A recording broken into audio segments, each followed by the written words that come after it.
እስቲ ጥሪው እስቲ ፋሲካ ጥሪው እስቲ ሁለተኛ ምሱ ነው ሶስተኛ ምሱ እስቲ ኢየሱስ በይ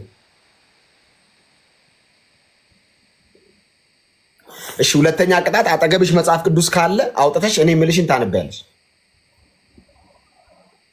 ሶስተኛስ ወይኔ መጽሐፍ ቅዱስ ስትል መጽሐፍ ቅዱስ የሆነች ልጅ ያመኛል ብላ መጽሐፍ ቅዱስና ስዕል አድኖ እንደውም የሳምሪ ነው ብድቅ አድርጌ ከጸበል ጋር አድርጌ የሆነች ልጅ ላኩላት ከኢትዮጵያ መጣለሁ ብዬ ማሮቼ ኢትዮጵያ ሄድኩ ጊዜ ቀልቤ ምን እንደወሰደው አረሰው ጸበል ይዤ መጥቼ እርስ ታረኩ ክርስቶስን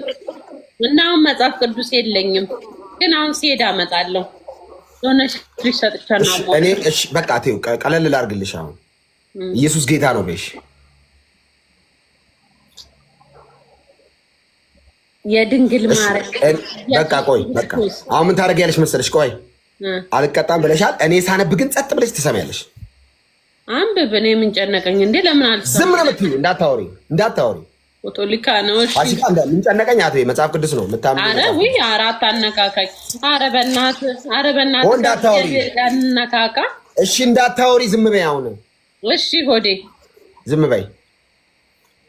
የሐዋርያው ቅዱስ ጳውሎስ መልእክት ወደ ኤፌሶን ሰዎች ምዕራፍ 2 ከቁጥር 1 ምንም እንዳታወሪ አረን ያለውራ በበደላችሁና በኃጢአታችሁ ሙታን ነበራችሁ በእነርሱም በዚህ ዓለም እንዳለው ኑሮ በማይታዘዙ ልጆች ላይ አሁን ለሚሰራው መንፈስ አለቃ እንደሆነው በአየር ላይ ስልጣን እንዳለው አለቃ ፍቃድ በፊት ተመላለሳችሁ በእነዚህ ልጆች መካከል እኛ ሁላችን ደግሞ የስጋችንና የልቦናችንን ፍቃድ እያደረግን በስጋችን ምኞት በፊት እንኖር ነበር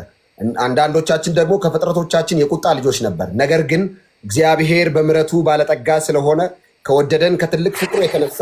በበደላችን ሙታን እንኳን በሆነን ጊዜ ከክርስቶስ ጋር ሕይወት ሰጠን በጸጋ ድናችኋልና በሚመጡ ዘመናትም በክርስቶስ ኢየሱስ ለእኛ ባለው ቸርነት ከሁሉ የሚበልጠውን የጸጋውን ባለጠግነት ያሳይ ዘንድ ከእርሱ ጋር አስነሳን በክርስቶስ ኢየሱስም በሰማያዊ ስፍራ ከእርሱ ጋር አስቀመጠን ጸጋው በእምነት አድኗችኋልና ይህም የእግዚአብሔር ስጦታ ነው እንጂ ከእናንተ አይደለም ማንም እንዳይመካ ከስራ አይደለም እኛ ፍጥረቶቹንና እንመላለስበት ዘንድ እግዚአብሔር አስቀድሞ ያዘጋጀውን መልካሙን ስራ ለማድረግ በክርስቶስ ኢየሱስ ተፈጠርን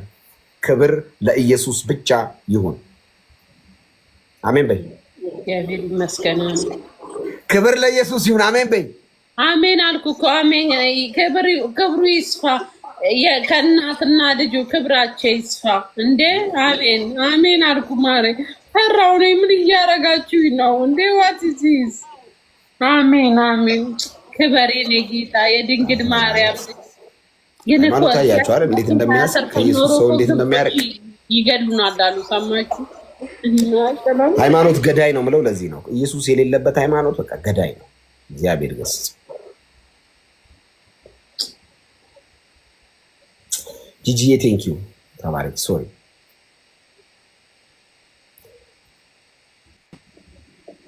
ጌሙ እስኪያልቅ ድረስ እኔ ማረገው ነው የምትሰሚው ዝም ብለሽ እኔ የምለው ነው የምትሰሚው ቅጣት ላይ ስለሆንሽ ነው አታወሪያትም ገና 1 ደቂቃ ከምናምን አለ ዝም ነው የምለው ዝም ብለሽ ስሚ እሺ ጌሙ እስኪያልቅ ድረስ እንደዚህ አይነት ቅጣት ማንንም ቀጥቶሽ እንዴ ምን ነው ዝም በይ ዮሐንስ ወንጌል ምዕራፍ 3 ከቁጥር 11 10 ጀምሮ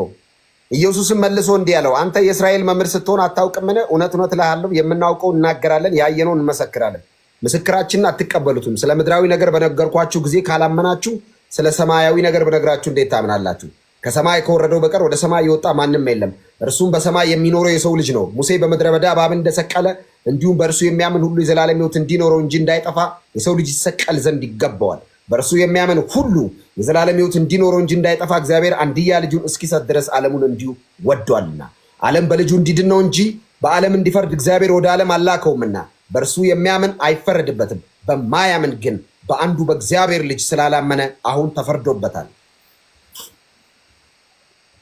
አሜን በይ እድሜ ለሱ እድሜ ለክርስቶስ አሜን በይ